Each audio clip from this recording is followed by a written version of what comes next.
Hey there, thank you for jumping on to this video. I appreciate your time. You could have clicked on any video, but you clicked on this one. That's pretty amazing. I hope I'm going to give good information to you. And yeah, so this is a random video today, just a random one. I was sitting here and I was like, you know what? My cost of living has changed. I just want to hop on here quickly and share that with people. So this is even going to be an unedited video. I have absolutely hardly any images right now.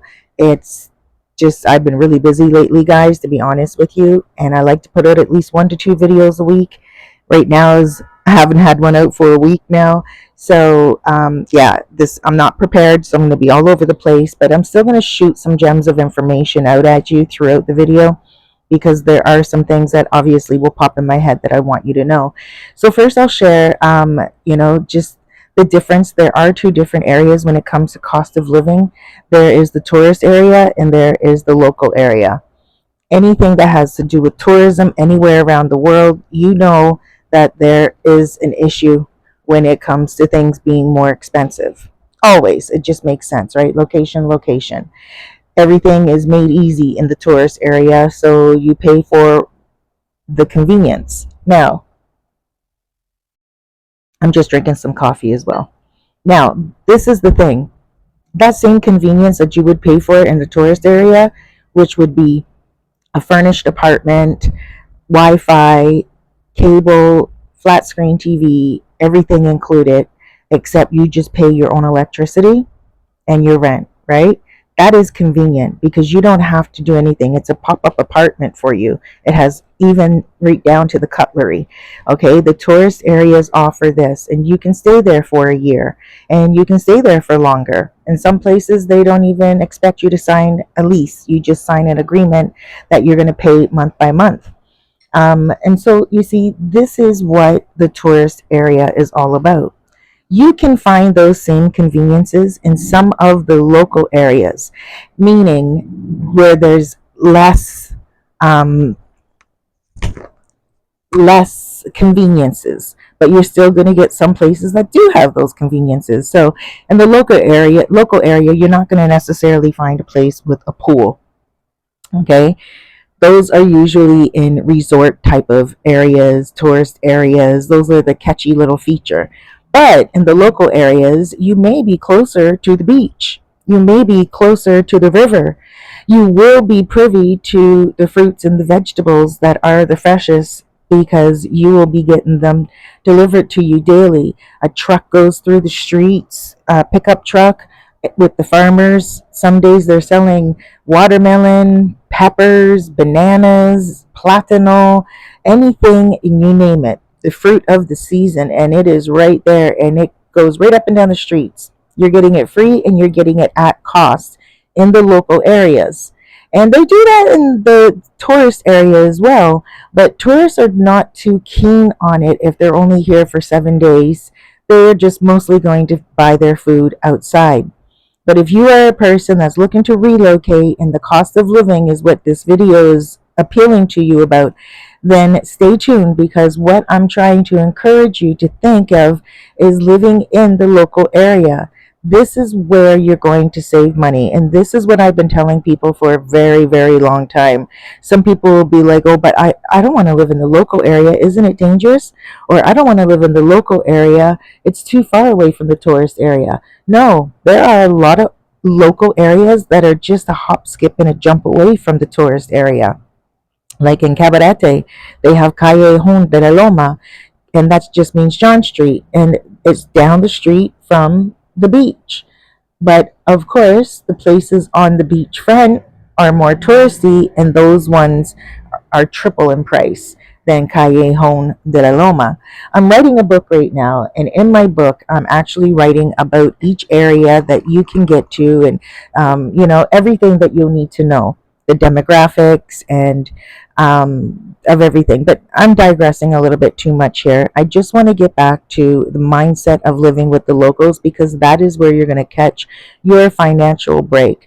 That's also where a lot of the Airbnbs are that I have available. So, for instance, say you don't want to buy a place yet because either you just don't know where to invest yet, or you just don't know what your investment will bring back. So sometimes I have apartments available where people can rent them out and sublease them like it's their own property on Airbnb. Those places are in the local areas because the Dominicans understand that some foreigners want to get ahead. And so you see, there is a lot in the local area that goes on where you're going to find your Dominican family a lot faster than hanging out with the beach. Playeros, they call them, the playeros, like the guys on the beach that help you with a car or help you with a boat or help you get a drink or help you get a seat. A lot of the times, those are the first people we're meeting on the beach because those are the people that run the beach and they will be able to help you find almost anything. But remember, if you just walk across the beach into Chiramicos, where I live, there are so many people that can help you, and you start making your network, and you don't need to speak Spanish in a lot of the local areas that are close to the tourist areas. Okay, now there are some areas outside of the local area that's close to the tourist area. So going out more, there's a place like called Sosua Abajo, which I mentioned in my book. There's a place called Los Castillos, which I mentioned in my book. And guys, my book will be out in about another month or so. I'll put all that information out in a private video to let you guys know what's happening in the book. But aside from that, these are areas where you're going to catch a financial break, where you can even buy your own furniture in some of those places. You just get the apartment and you put your own furniture in, your own cable, your own Wi-Fi. You just go to Claro with your passport, or you go to Altice. These are network providers, which I also have in my book. And you just go to them with your passport and they will send someone to the house, whether you want to get fiber optics or whether you want to get like a satellite. It does not matter. You can get yourself settled really easily in the local areas. Now, I'm not trying to crap on the other areas where expats really enjoy, where they love to go and play and hang out, and that is El Bate, and El Bate has great places. They're just a little bit more expensive.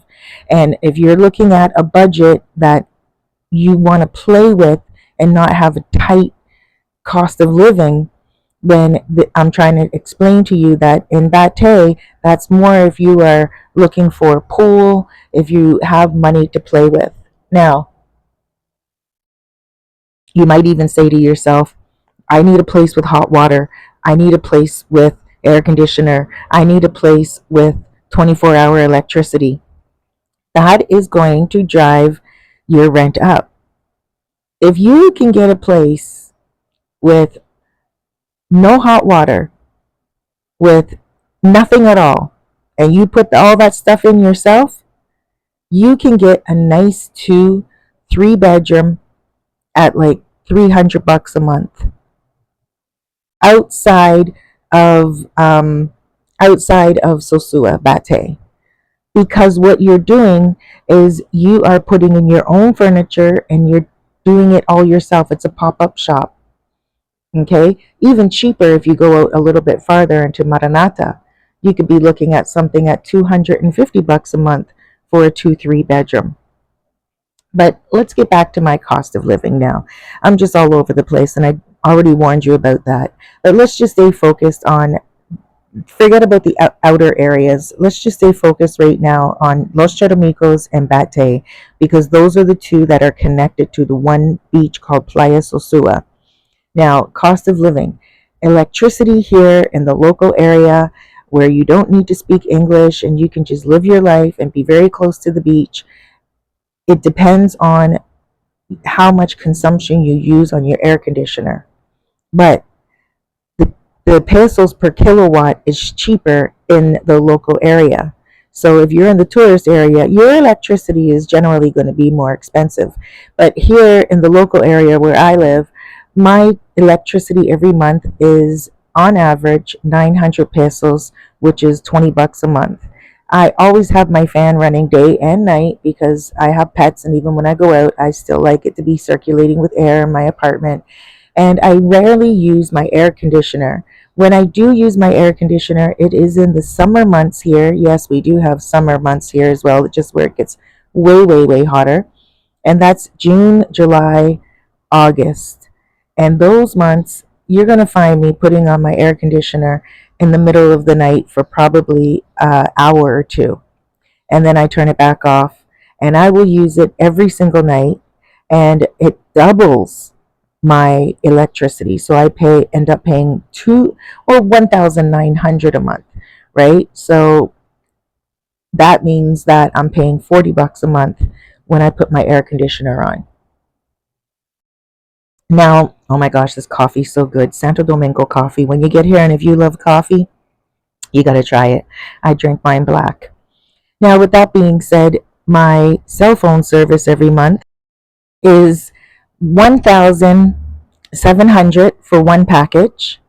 So 1,000 is like $20. 700 pesos is like $14. Okay, so pretty much $44 a month for my unlimited package. And I love it. It's just really convenient. It's probably something in Toronto, where I'm from, that would have costed, $80 a month. And then I have another phone with a plan, which is 600 pesos a month, which is like $12 approximately. And that one I just have on the side, but honestly, I don't really use it. And you can get away with a 600 peso plan, no problem. You just go and you get yourself a SIM card. I believe the SIM cards are 200 pesos, which is $4. You get your cell phone number, you put that in your phone, and you can get a plan for $12 a month. The reason why I say that you can do that is because in your apartment, most likely, if you're just moving here, you're going to want a furnished apartment. You're going to want something where it's going to have Wi-Fi and cable. Therefore, when you're at home, you're always going to have the internet with your Wi-Fi. When you leave your apartment, that's when you're going to use your cellular phone data. But chances are you're only going to the beach, or you're only going to like a restaurant just around the corner. People that live in Sosua, they're not generally going too far. And everything is in walking distance. And not only that, when you do go to a restaurant, everyone has their own Wi Fi. So you can just say, hey, let me use your Wi Fi. So getting the cheapest package is really smart. I got the more expensive package because I use my phone a lot when I'm out and about, and I like to do live to airs as well. And I don't want to be scrambling for, topping up my phone. But now, so that's the cost of living when it comes to, most things. I'm all over the place, I know. But I just want to really get down rent, because a lot of you guys are probably interested in rent. For a studio apartment, you can get a place for like 350 and up. For a studio apartment, well maintained, and then you can get yourself a nice one bedroom for around 450, and then you can get yourself a two bedroom anywhere from 700. Sometimes one bedrooms are 500, but I'm talking local area prices, where it is a nice place and you have your setup. Now, again, if you're adventurous and you've already been in the Airbnbs and you already know what you want and you don't mind buying your own furniture, then you are good going to Los Castillos, Sosua Abajo. You're good going to like Montellano, even Puerto Plata City. If you want to be by a beach and you want to be closer to the tourist area, then you need to think Los Cerros and Los Charamicos. And guys, I do want to take a moment to apologize again. I know this is all over the place. I hope you're taking notes with the little gems of information that are sticking out. Transportation. So you're looking at pretty much, depends on where you're going, but most of it you're going to be walking. If you're taking a moto around town, you're looking at anywhere from 50 pesos to 100 pesos. That's $1 to $2 to take if you're taking motor control around.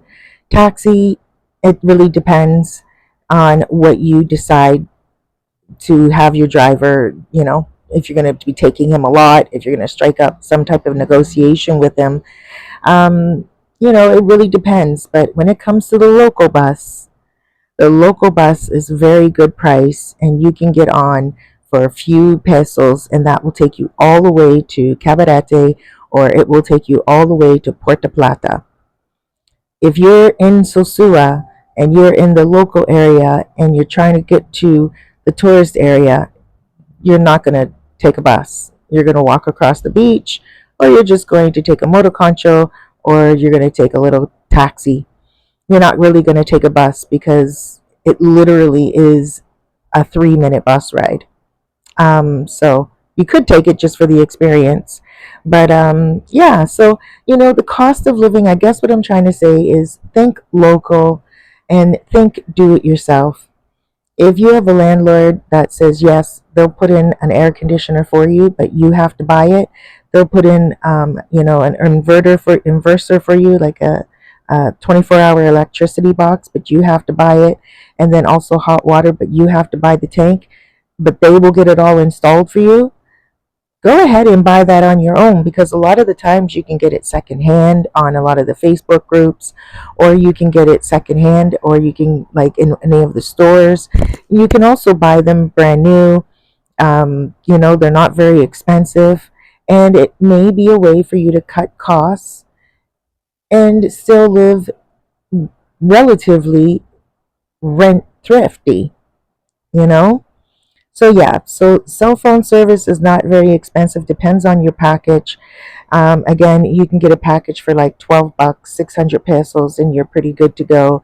And then rent, again, it depends on where you want to rent, what you're looking for. You can give me a shout. We can do a consultation, and I can give you a good idea of the average rent in the area that you're looking for. Um, and then, of course, when it comes to electricity, like I said, depends on how much AC you're using and what area you're in. But I gave you the lowest cost, which is my apartment, because I know I don't use a lot of AC. And so 900 pesos is actually quite low every month. It's $20 a month for a two-bedroom, and I always have all my devices plugged in and my fan running all the time. So you wouldn't be paying any more unless you're using a lot of air conditioner. And then, of course, again, that's really it. When it comes to food, you would get it at a relatively cheaper price here in the local area. There's butchers here in the local area where you get the fresh meat every single day. There's one butcher that opens 7 o'clock in the morning and closes 11 o'clock in the morning, because he gets all the fresh chicken sent to him, and he sells all the chicken during that time, like in the morning, because people come from different places, restaurants, or they go in and they pick up their chicken, and that's it. He closes at like 11 o'clock. There's another butcher that sells fresh meat. I'm sorry if you're a vegetarian and this is off-putting, but there's also a lot of trucks that come around with fruits and vegetables through the streets straight from the farmer. So this is a wonderful place to live, and a wonderful place to get to know. Not only that, the beach is getting built up on Playa Sosua, and the first plaza that they're going to be doing is right here in Los Chedomicos as well. So I would say, if you're looking to live thrifty but also have a really nice life and very close to the beach, fresh fruits, fresh vegetables, fresh, you know, meats, then definitely start reconsidering your living options.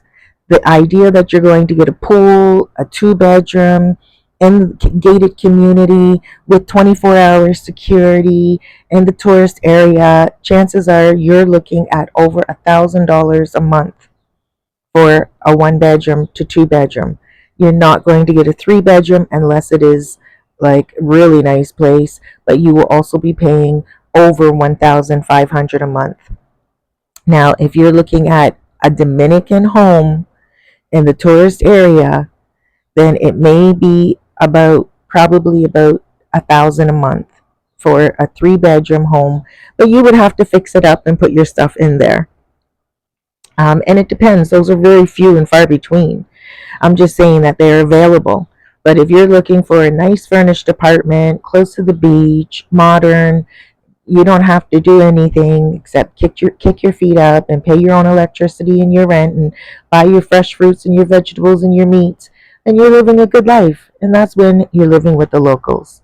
And a lot of people, they are, thinking that times have not changed. A lot of the times I'll put out a video of an apartment and people are like, that in Cheramicos, or they're like, that apartment is not worth it. And it's like, well, that same apartment in New York City would be triple the price. And so they're still getting a good deal here. Some people think that the prices need to stay the same because it is in the Dominican Republic. No, the Dominican Republic is not a third world country. It is a developing country, and it is developing every single day. It is a beautiful country. The climate is great. We have ample supply of food, and the prices are going up because tourism is becoming a prime target more than before. They're even putting a brand new, like, subway type of system, but a monorail system in Santiago, and it's amazing what they're going to be doing. So please stay tuned, guys, because there's going to be a lot of changes. Now, again, this video went on way longer than what I intended it to be, but I just at least wanted to get some content out this week for you guys, and I also wanted to just give you a little bit of gems of information in between. I'm not even going to edit this. I'm just going to throw it out there. So I hope you got a little bit of information. If you have any questions about booking a consultation with me about your budget and your preferences, we can definitely do that. I need about 24 to 48-hour notice.